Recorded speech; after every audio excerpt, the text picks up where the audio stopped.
Can Dante Moore and company get back on track against Wazoo?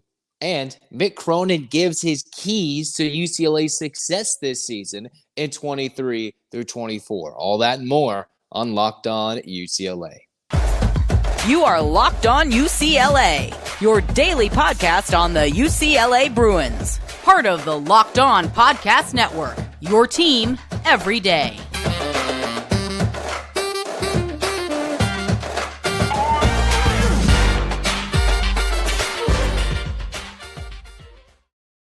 Welcome, everybody, to this edition of the Locked On UCLA podcast. I'm your host, Zach Anderson-Yoxsimer. Thanks for making this show your first listen each and every day. It's free wherever you get your podcast, any audio platform, and also on YouTube if you like watching or doing both. Thanks for your support. Like, comment, subscribe, review. If you're an everydayer, you would have learned that, hey, we talked on the most recent Locked On UCLA episode. This is kind of their biggest test for the UCLA defense this year as they prepare to take on Wazoo, Cam Ward, and an underrated squad in the Cougars, which the two teams brought forth an excellent game back in 2019, and we'll talk more about that later in this pod. This episode is brought to you by Game Time. Download the Game Time app, create an account, use the promo code LOCKEDONCollege for $20 off your first purchase.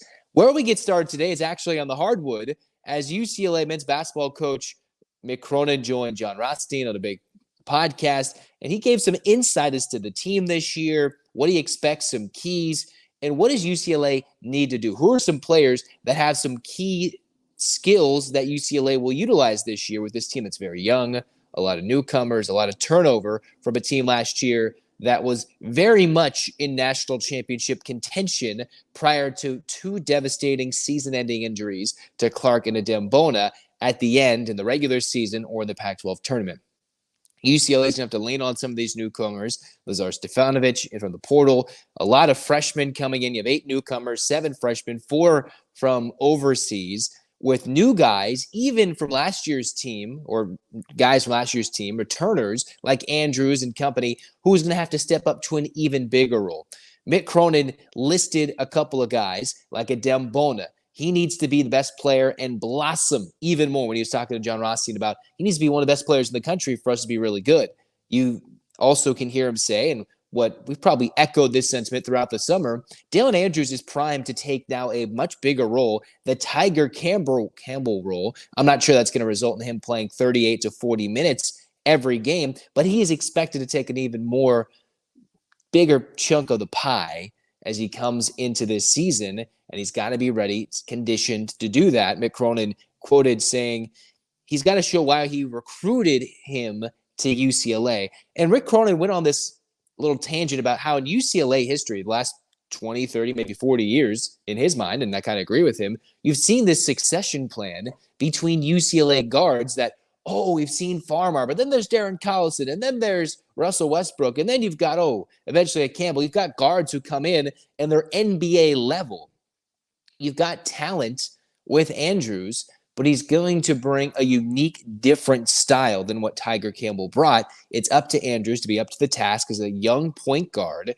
He didn't play too many minutes throughout the season consistently, more than Will McClendon did, but he is a key cog to UCLA running the offense for what is expected to be a two-big system.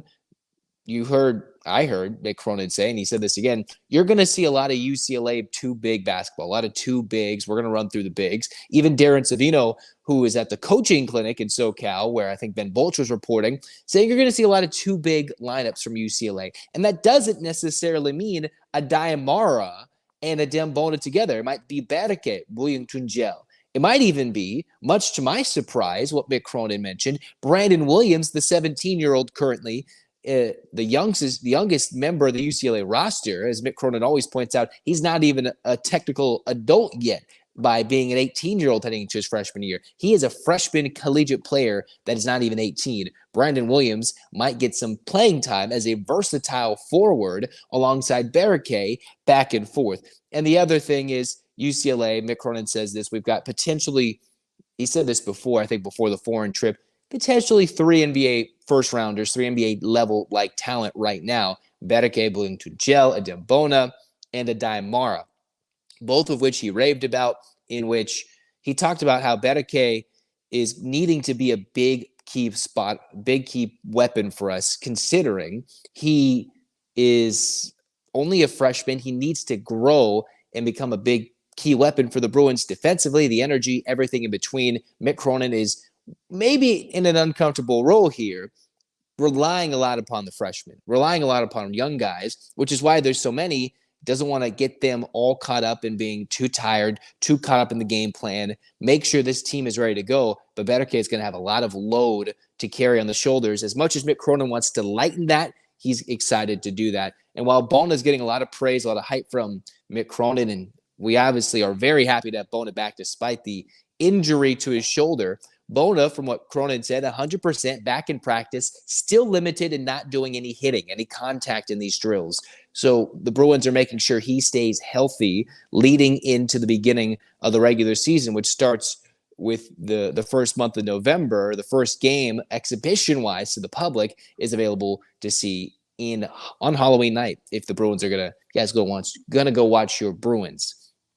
Another thing is, wow, Bederke's gotten a lot of love. Mick Cronin drew comparisons from Aday Mara to Kareem Abdul-Jabbar, formerly Lou Alcindor when he was a Bruin, and said how Mara can showcase the skyhook with both right and left hands, even displayed it in practice, and how good he is offensively. Savino also said the same thing at a coach's luncheon, right, where he is arguably maybe UCLA's best passer. We haven't even seen it. There hasn't been any stats to reflect that because he wasn't available to play on the Spain trip with someone of the contract situation. Getting into UCLA took a little bit longer for him and Bederke. So you wonder how this team is going to gel together. So some keys are, one, Andrews has got to step up. Bona has to become one of the best players in the nation. Those are Mick Cronin's words specifically, and we already knew that already. But Bona has got to make sure he can take a load and make sure he can bring the team together in the post. So there's a lot of youth in the paint this year, power forward, center. It's up to Bona to carry that and become a big-time player. Andrews, run the offense. Then you've got a couple of freshmen, Mara and Bederke, who can be spectacular. Williams, who might get more playing time than we thought. The competitive fire that Mick Cronin always draws to with Sebastian Mack, who might get a lot more shots than we expect this season. He averaged 17 points per game throughout the Spain trip. I wonder how that goes into the regular season. One unique thing, though, that I thought that Jon asked Mick Cronin in this little interview there was about his team. The last time he had so much turnover and so much unknown coming to a program prior to his first year at UCLA, right? When was the last time he had so much turnover? And what Mick Cronin actually said was, it was actually my last year in Cincinnati in 18-19. And overall for Cincinnati, if you're trying to compare and contrast between those years, the Cincinnati Bearcats that year still made it to the tournament, won the AAC conference tournament, were fairly dominant in their season. And for the Bearcats, as I'm trying to pull up this record right now, the Bearcats, they're 28-7, flat out destroyed UCLA that season by almost 30 points. 17-3 at home, 14-4 in conference, knocked off Houston in the title game of the conference championship, did make it to the tournament where they fell in the first round. Yet, Mick Cronin, in a year they were so uncertain, still made it to the tournament. 28 wins in a season. And what's unique is if you draw some parallels from that team to this year's UCLA team of sorts, that Cincinnati team actually also went on a foreign trip. UCLA this year, Mick Cronin wanted to go on a foreign trip specifically for this reason. We need team bonding. You can get that extra practice coming into this season. So the need to trust Cronin to coach his defense, to keep that high level of standard of no turnovers, excellent defense despite the youth and the youngsters coming in. Mick Cronin has a lot of challenges, but as he said, you don't lower the standard defensively.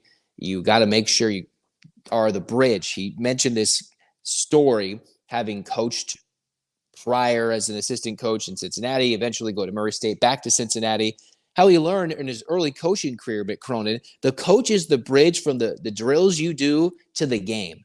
So there's a lot of challenges Cronin's going to have to face. It'll be a lot of long nights, as he said, long days before the players might actually get it.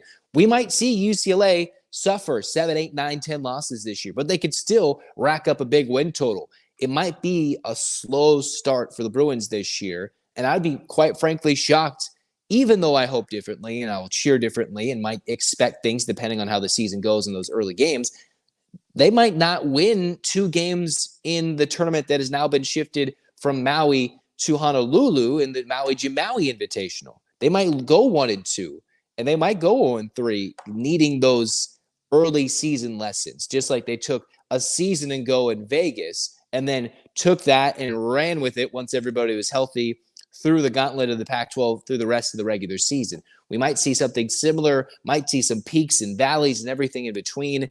But initially, it's going to come down to how much can Mick Cronin rely on the freshmen without overloading them with information, putting too much burden, having them carry too much of the burden, and can his returners, can the Bruins returners, Andrews, even Nuba coming in for a 6th year, even Abona, will McClendon get some time? Can those guys all bring some leadership, some moxie, and grow into their new roles that are very different for some from a season ago? If that slowly builds over the season, this will be a very successful UCLA team. But it is unique for me to see, one, Brandon Williams being thrown out there as someone as a versatile forward that they will use this season. That was interesting. Mara's comparison to Kareem with the skyhook with both hands, that will potentially excite UCLA fans in Pauley Pavilion this year. And then the biggest thing is, can this team be tough? They lost a lot of toughness from last year, is what Mick Cronin said. He was specifically talking about the individual Sebastian Mack, how he's that competitive, fiery spirit. But can this team be mentally tough? We saw this team last year led by Hawkes, Tiger Campbell, Singleton. They are a very tough-minded bunch. You can go into defense, you can go to off, you can go to analytics, but then there's the idea of the feelings behind the numbers, the growth, the grit and tenacity of a team. Will this Bruins team, with so many moving parts, especially at the beginning, bring that tough Mick Cronin Bearcat-like tenacity with the hustle bone and everything in between to this season? If they can, we should expect some fun late February, early March into April. If that does not happen this season, regardless of the talent, then UCLA and the Bruins and us as fans, we're going to be stuck here in for a long season. I don't doubt it, but they have to develop that grit, tenacity, and toughness in their team-like mentality this season. And can they come together? They're talented individuals. Can the team come together? Those are big things to look forward to over the next coming weeks here with Locked On UCLA and everything in between. As we look forward, we're going to talk about the UCLA-Washington State matchup. What does the offense need to do? What are some things they can do? We can talk about the offensive line, some Jake Dickert quotes from his press conference to start the week, and everything in between. Looking forward to UCLA, Washington State. What does the offense need to do? We'll talk about it on Locked On UCLA.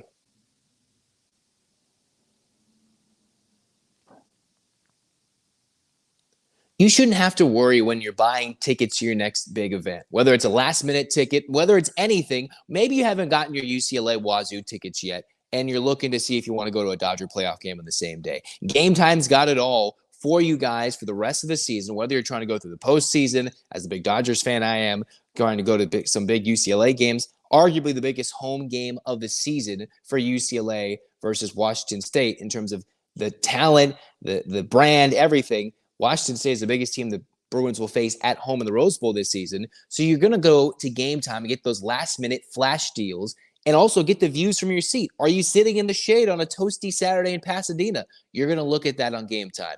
Are you getting some good quality viewing and good prices when you're trying to go to a playoff game? You're going to get that on Game Time. It's the only ticketing app, Game Time, that gives you complete peace of mind with your purchase, because you can buy your tickets in 2 taps, and you can find exclusive flash deals and sponsored deals on tickets for football, basketball, baseball, concerts, and more. You can take the guesswork out of buying with tickets with Game Time. Download the Game Time app, create an account, and use the promo code LOCKEDONCollege for $20 off your first purchase. Terms apply. Again, create an account, redeemable code LOCKEDONCollege, LOCKEDONCOLLEGE, Locked On College for $20 off. Download Game Time today, but last-minute tickets, lowest price guaranteed.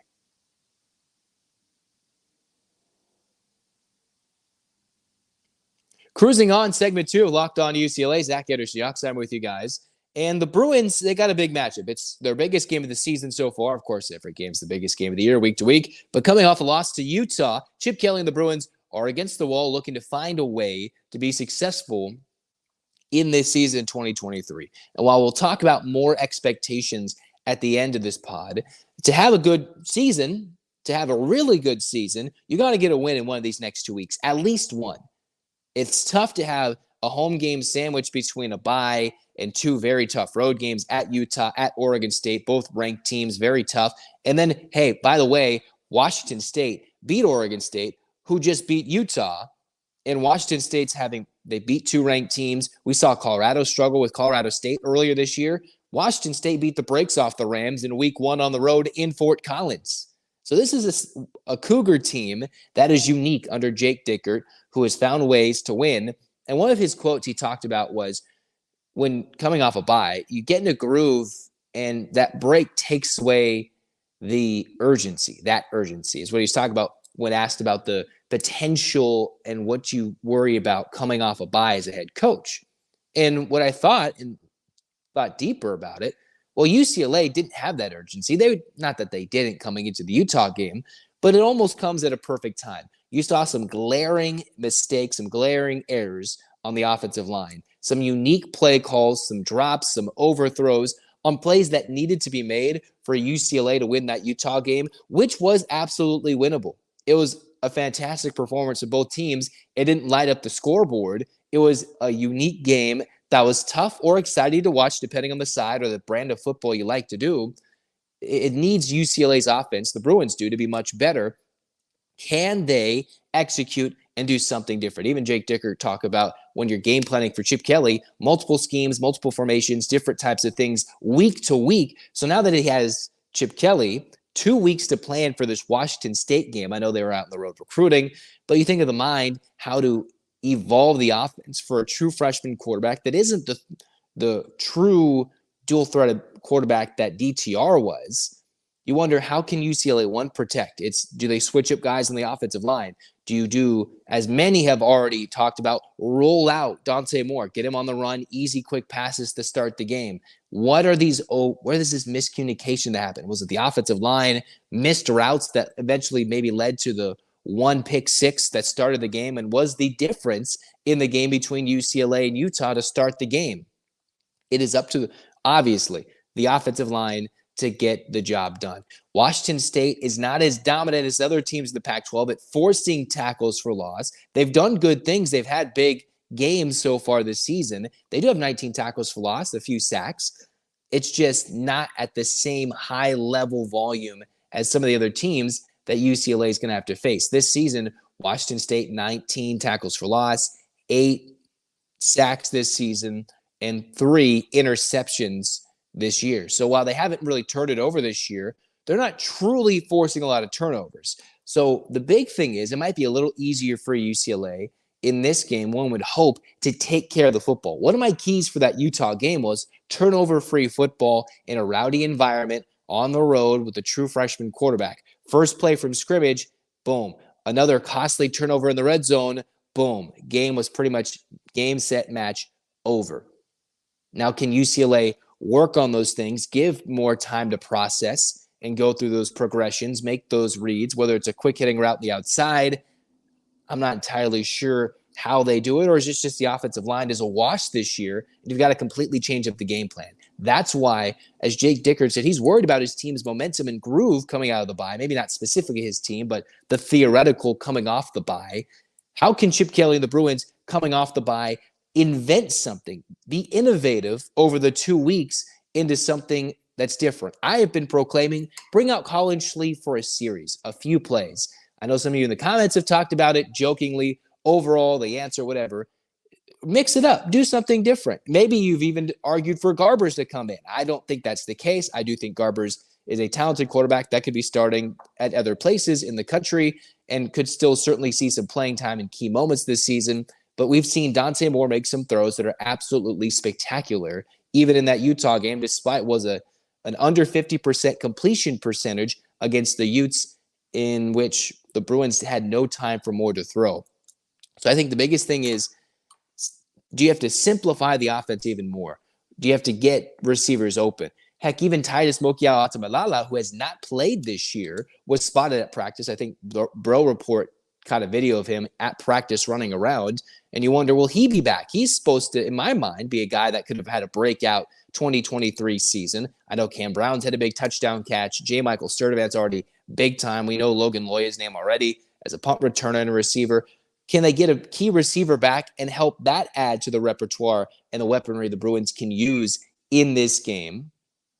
And most importantly, keep the quarterback upright, avoid turnovers, and maybe simplify something. Do something different than what they've done. I know even Dickert says Kelly does something different. Maybe something different is not so much different. Maybe it's something similar to what he's done in the past that led to success, as opposed to completely changing everything every single week. Will the offense look different? I hope they added some wrinkles. I hope that Carson Steele and TJ Harden can run the football a little bit better and they don't have to abandon it because they can't run the football. I do think they will be able to do so against Washington State. Will they be able to run it for 200 yards a game? We'll dive into that a little deeper throughout the week, but they will be able to run the ball. Maybe not to the dominance as they had the first 3 games, but it won't be as stuck in a rut as they were against Utah. So they can run the ball, take the pressure off of Moore, have some easy completions. The Bruins should be in what I expect to be somewhat of a miniature shootout this weekend against Washington State. I'm not sure that 35-32 is what I'm going to predict, but when you think at 35-32, that's half of the scoring that the Bruins and Cougars put up last time in 2019 when it was 67-63. A miniature shootout is probably the correct quote there for these two teams. Now we'll get to predictions later in the week, which is why you got to come back to Locked On UCLA. Coming up next, we'll talk about the expectations of the Bruins this season from this game against Wazoo and moving forward, because are they never going to win a game this year? Are they going to win some? I know there's been a lot of emotions flying, 2 weeks worth of emotions based off the Utah game, or close to 2 weeks worth. And then are they going to win a game? Are they even going to be bowl eligible? I think both are way too much thought of. I think this Bruins team has a certain set and they can go higher or lower based off what happens. I'll tell you next on Locked On.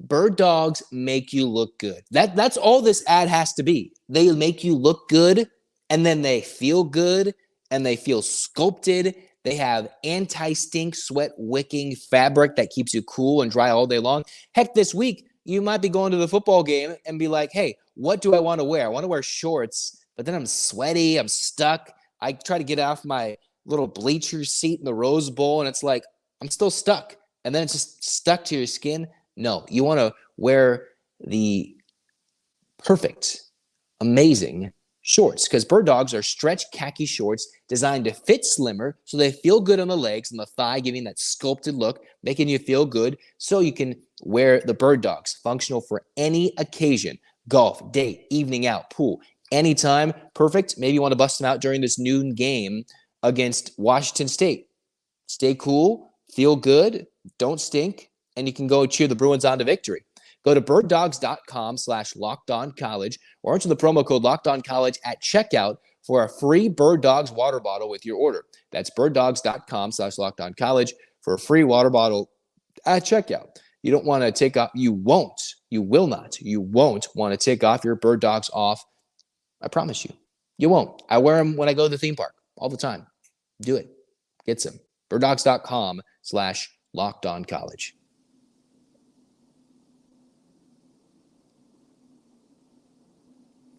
Third and final segment of Locked On UCLA today. The Bruins, hey, they've been in the news because Mick Cronin's been talking, Chip Kelly, everything, everywhere. It's almost time for the crossover season of football and basketball. We still have a month until then, but now we're building expectations for one, because we don't know what the UCLA basketball team's going to look like. I've been talking about it all summer.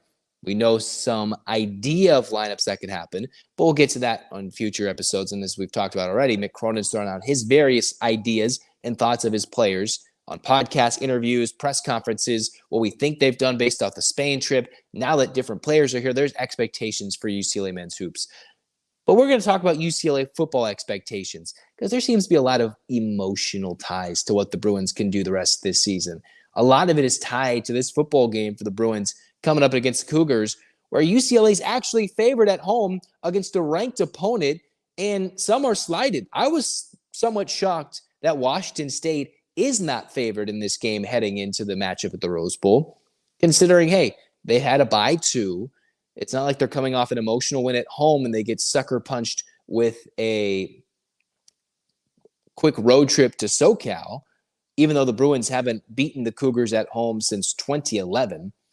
UCLA gets this game against Washington State. Both teams rested, pretty healthy.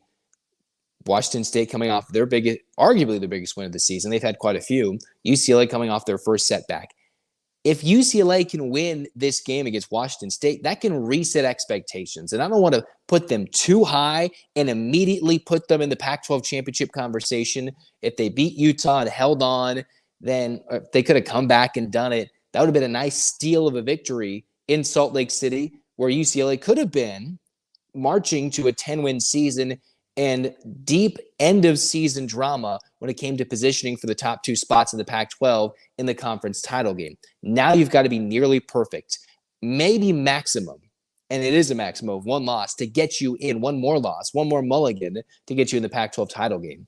In my mind, looking at the schedule beyond Washington State and Oregon State, I still see 5 games where UCLA is favored and possibly at worst 8-4.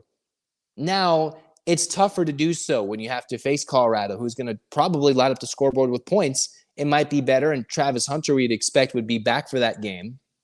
At Arizona, will be no slouch. They were battling against Washington later in that contest. We saw UCLA struggle with the Wildcats last year, and even though they're having to figure out their quarterback situation, what is UCLA going to do there? And I know ASU will present its unique challenges, and at Stanford, regardless of how the Cardinals have played this year, you don't want to look past an opponent. Still, I see 5 games left on this schedule for UCLA that are all winnable against unranked opponents, and the 3 not unwinnable, but the 3 games that are toss-ups, 2 on the road, 1 at home against ranked opponents: Washington State, Oregon State, and USC. If UCLA can hold serve, now that's a lot tougher, right? Are they going to survive a potential upset later in the season when they're going to face, as we've all circled it, there's Arizona State back-to-back weeks. Which one of those games is going to be that fluke that the Bruins fans always expect, always say, down our luck UCLA football? We got to change that mentality. But we still think one of those games between Colorado through the Arizona schools will be tough for UCLA this season. I still think a realistic expectation for this season is 8-4. It might not come in the way that we expect it with games they're favored or not. I'm not saying the Bruins can't be Washington State. I think they can. Will Day's a different story. Can the defense come up to play big, make big plays against a Cougar offense that's doing big things? I don't know. We'll get into it later throughout the week. I do think UCLA can be 8-4 and a smidge better. There can also be ways where the Bruins lose a couple of one-score games differently, but in the same wavelength as the Utah game, where they fall short a game they could have won, missed opportunities, a defense that was making plays, but some youth in some key spots, inexperience, and lack of continuity on the line. You've got a freshman quarterback, a new running back, or TJ Harden, who's stepping up into a role, guys who are stepping into new roles at a new place, the year 1 to year 2 guys. Can these year 1 guys this year grow throughout the rest of this season into a year 2 guy next season in the Big Ten and blossom? And in year 3, where we expect to have a fun schedule with Dante Moore as a junior, then the Bruins can have a fantastic season in 2 years, while they can still maintain success in 2023. I think expectations 8-4 is not completely out of proportion.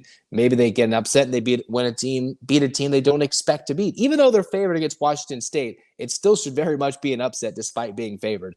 It's a top 15 team at home, and UCLA is favored as an unranked opponent. That is not easy to do. And it's not like it's the Rose Bowl they're cheering on. Is it the name brand value? That's a whole discussion you can have between the Big Ten headed Bruin, the Big Ten Bruins and the 2-pack or Pac-2 Washington State Cougars. That's a whole debate for another day.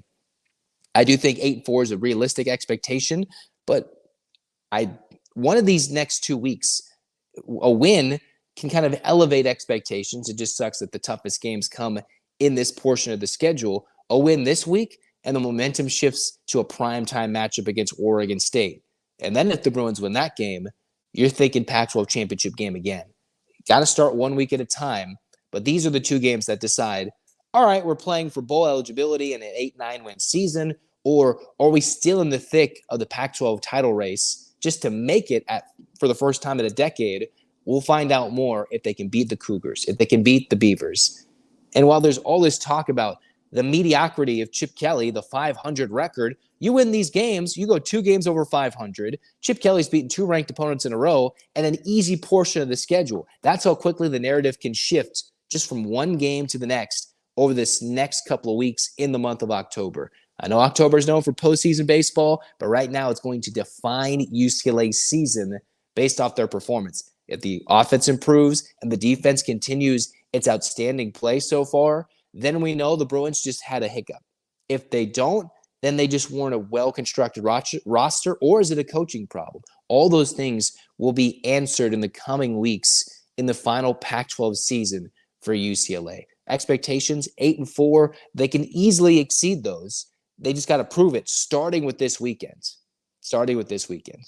We'll talk more about it between Locked On UCLA and the Cougs. We'll give you some more keys, some more numbers, more basketball stuff, everything on Locked On UCLA. Become an everydayer, hit the subscribe button, and more. I'm Zach Anderson-Yoxsimer signing off on Locked On UCLA, saying so long. Thanks for tuning in. Hands up, Bruins fans. 8 clap time, baby. And 1, 2, 3, 4, 5, 6, 7, 8. UCLA. UCLA fight, fight, fights. This has been Locked On UCLA. Go Bruins.